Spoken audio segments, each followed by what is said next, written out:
গরিবুল্লাহ শাহ মাজারের মসজিদের খতিব মহোদয় আছেন হয়তো আজকে, বাট আমি ঘোষণা দিয়ে দিচ্ছি যে দোতলার কাঁচ এবং অ্যালুমিনিয়ামের কাজ আমরা পিএইচপি পরিবারের পক্ষ থেকে করে দিব। বিশ্বাস করেন, এর পরের দিন আমরা গ্যাস কানেকশন পেয়ে গেছি। একটি ঘটনা দিয়ে আমি আমার বক্তব্য শুরু করতে চাই, কারণ এই ঘটনাটি আমার জন্য ভীষণভাবে তাৎপর্যপূর্ণ। আমরা পিএইচপি পরিবার 2005 সালে আমরা আমাদের কাচের ফ্যাক্টরি আমরা শুরু করি এবং আমরা বাংলাদেশে প্রথম কাচ শিল্পে আমরা ম্যানুফ্যাকচারিংয়ে আসি। সেটা ছিল 2005 সালের একটা ঘটনা। তো মূলত আমরা কাচ বানাই আর্কিটেকচারাল পারপাসের জন্য, যেটা মূলত দরজা জানালা পার্টিশনে আমরা ব্যবহার করে থাকি। পরে আমরা গবেষণা করে দেখলাম যে আমরা যদি বাংলাদেশে কাচের ব্যবহার দেখি, আমরা দেখতে পাই অ্যালুমিনিয়াম প্রোফাইলের সাথে সাধারণত আমরা কাচ লাগিয়ে থাকি, যেটাকে অনেকে আপনারা থাই অ্যালুমিনিয়াম বলেন। থাইটা কিন্তু আসলে একটা ব্র্যান্ড নেম, এটার কিন্তু আপনার অফিসিয়াল নেম হচ্ছে অ্যালুমিনিয়াম প্রোফাইল। আমরা অনেকে এটাকে থাই বলি। তো আমরা 2010-11 সালে আমরা এই অ্যালুমিনিয়াম প্রোফাইলের ফ্যাক্টরির কাজে হাত দিই। আমাদের মূল লক্ষ্য ছিল আমরা কাচের পাশাপাশি একই ছাদের নিচে থেকে আমরা অ্যালুমিনিয়াম প্রোফাইলও ডেলিভার করব, কাচ এবং থাই অ্যালুমিনিয়াম, যাতে করে আমাদের কাস্টমাররা একই ঘর থেকে দুটোটা প্রোডাক্ট নিতে পারে। তো আমরা খুব স্পিরিটেড হয়ে কাজ শুরু করি এবং আমরা সময়ের আগে কাজ শেষ করে ফেলি অ্যালুমিনিয়াম প্রোফাইলের। কিন্তু কাজ শেষ করার পরে আমরা গ্যাস কানেকশন পাচ্ছি না। আমরা বিভিন্ন জায়গায় তদবির করছি, অ্যাপ্লিকেশন পাঠাচ্ছি, কিন্তু গ্যাসের এত ক্রাইসিস, আমরা গ্যাস কানেকশন পাচ্ছিলাম না। এবং আমরা তো ভীষণভাবে পেরেশানিতে পড়ে গেলাম, কারণ এত কোটি কোটি টাকা ইনভেস্টমেন্ট হয়ে গেছে, কর্মসংস্থান হচ্ছে, কিন্তু আমরা যদি উৎপাদনে যেতে না পারি, ম্যানুফ্যাকচারিংয়ে যেতে না পারি, তাহলে তো এটার বেনিফিটসটা আসলে আমাদের এন্ড ইউজার্সরা পাবে না। তো আমরা অনেক ধরনের চেষ্টা তদবির করছি, কিন্তু আমরা গ্যাস কানেকশন পাচ্ছি না। তখন আমি বাবা গরিবুল্লাহ শাহর মাজারে আমি শুক্রবারের জুমা আদায় করতাম। 2010-11-12 সালের ঘটনা এটা। তো আমি আমাদের হয়তোবা গরিবুল্লাহ শাহ মাজারের মসজিদের খতিব মহোদয় আছেন হয়তো আজকে প্রোগ্রামে। তো উনি একদিন জুমার নামাজের পর উনি ঘোষণা দিলেন ওনাদের মসজিদের 2য় তলার কাজ শুরু হবে এবং এই 2য় তলার কাজের জন্য উনি সবাইকে উদার আহ্বান জানালেন, আপনারা যে যা পারেন শরীক হবেন। তো স্বাভাবিকভাবে ওনার আহ্বানে তো অনেকেই সাড়া দিচ্ছেন। কেউ বলছেন আমি 100 ব্যাগ সিমেন্ট দিব, আমি কংকর দিব, আমি বালি দিব, আমি ইট দিব। তো আমার ভিতরটা ঢেউ আসছে। তো আমি চিন্তা করলাম কি দিলে সুন্দর হয়, প্রাসঙ্গিক হয়। অনেকে বলছে ইট দিবে, অনেকে সিমেন্ট দিবে, অনেকে বালি দিবে, কংকর দিবে। তো আমি চিন্তা করলাম দাঁড়িয়ে বলি যে দোতলায় যত কাঁচ আর অ্যালুমিনিয়াম লাগবে আমরা দিব। আবার চিন্তা করলাম যে না, এর মধ্যে একটা অহংকারের ভাব চলে আসে, সবার সামনে না বলি।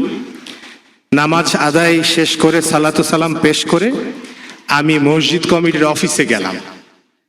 তো অফিসে গিয়ে আমরা তো কিন্তু গ্যাস কানেকশন কিন্তু নাই, ফ্যাক্টরি বন্ধ, টোটাল ফ্যাক্টরি রেডি, ফ্যাক্টরি বন্ধ, গ্যাস কানেকশন নাই। বাট আমি ঘোষণা দিয়ে দিচ্ছি আল্লাহকে হাজির নাজির রেখে যে দোতলার কাঁচ এবং অ্যালুমিনিয়ামের কাজ আমরা পিএইচপি পরিবারের পক্ষ থেকে করে দিব। তো মসজিদ কমিটি শুনে স্বাভাবিকভাবেই দোয়া করেছেন, খুশি হয়েছেন এবং ওনারা তো আব্বাকে চিনেন।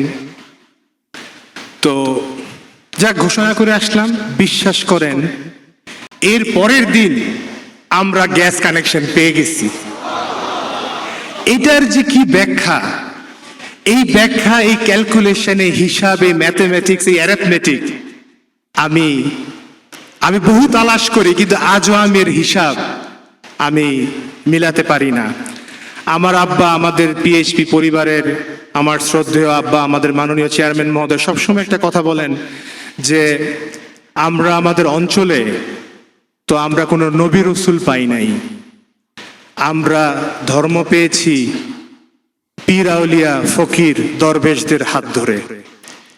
তো এনাদের প্রতি ভক্তি রাখা, সম্মান দেখানোটা যে কতটুক জরুরি, এর একটি উদাহরণ আমি আজকে আপনাদের খেদমতে পেশ করলাম। আসলে আমার আব্বা, উনি তো পরশ পাথর। ওনার সাথে কাজ করার সবচেয়ে বড় শক্তি হচ্ছে উনি কখনো আমাদেরকে বলেন না চুরি করতে, উনি কখনো আমাদেরকে বলেন না থিকনেসে কম দিতে, ওজনে কম দিতে, উনি কখনো আমাদেরকে বলেন না মাসের 10 তারিখে গিয়ে ইলেকট্রিসিটির বিল দিও, উনি কখনো আমাদেরকে বলেন না তোমরা গ্যাস বিলে টেম্পারিং করো। এই যে শক্তি, এই যে ট্রান্সপারেন্সি, এটা যদি আল্লাহ চায় তো ইনশাল্লাহ আমরা ঘরে ঘরে আমরা এর প্র্যাকটিস শুরু করতে পারি, আমাদের দেশ নিশ্চয়ই আরো অনেক দূর আল্লাহ চায় তো ইনশাল্লাহ এগিয়ে যাবে। আমি এই আয়োজনের পক্ষ থেকে আপনাদের কাছে বিনীতভাবে আমি অনুরোধ করছি, আপনারা দয়া করে আমার আব্বার জন্য দোয়া করবেন, ওনার নেক হায়াতের জন্য দোয়া করবেন, এবং এই যে আজকের এই আয়োজন, এই ইন্তেজাম, এত সুন্দর একটা আমরা মোবারক আয়োজন দেখতে পাচ্ছি, এর পিছনে যারা নিরলসভাবে পরিশ্রম করছেন আমি কমিটিকে ধন্যবাদ জানাতে চাই। আমি ওনাদেরকে মোবারকবাদ জানাতে চাই ওনাদের এই কোরবানির জন্য, পরিশ্রমের জন্য। পাশাপাশি আমি আমার ওস্তাদ আল্লামা জালালউদ্দিন আল কাদেরী সাহেবকে আমি স্মরণ করতে চাই আজকে, যার ব্রেইন চাইল্ড ছিল আজকের এই আয়োজন। উনি এই যে মহৎ একটা আয়োজন, সুন্দর একটা উদ্যোগ, আহলে বায়াতের প্রতি ভালোবাসা যে কতটুক জরুরি, জীবনে কতটুক প্রাসঙ্গিক, এটা বুঝতে পারার যে আয়োজন উনি যুগ যুগ আগে শুরু করে দিয়ে গিয়েছিলেন, সেটা বর্তমান কমিটি খুব সুচারুভাবে এগিয়ে নিয়ে যাচ্ছে। আমি পিএইচপি পরিবারের পক্ষ থেকে আমি ইন্তেজামিয়া কমিটিকে ধন্যবাদ, মোবারকবাদ জানাতে চাই। পাশাপাশি আমি আপনাদের দোয়া চাই আমরা যাতে পিএইচপি পরিবার এই খেদমতের সাথে নিজেদেরকে সম্পৃক্ত রাখতে পারি আরো সুন্দর করে, সুনিপুণভাবে। পরিশেষে আমি আমার নিজের লেখা একটা কবিতার মাধ্যমে আমি আমার বক্তব্য শেষ করতে চাই। এটা আমার নিজের লেখা একটি কবিতা। কবিতার নাম সুফি মিজান।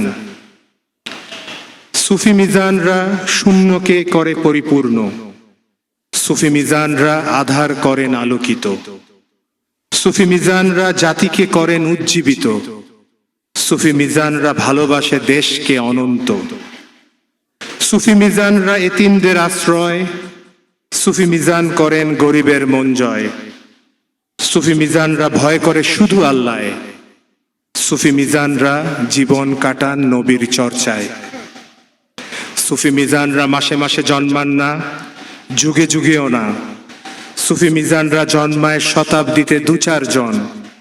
আমরা অতীব ভাগ্যবান আমাদের মাঝে উপস্থিত সুফি মিজান একজন। আপনাদের সবাইকে ধন্যবাদ। আসসালামু আলাইকুম।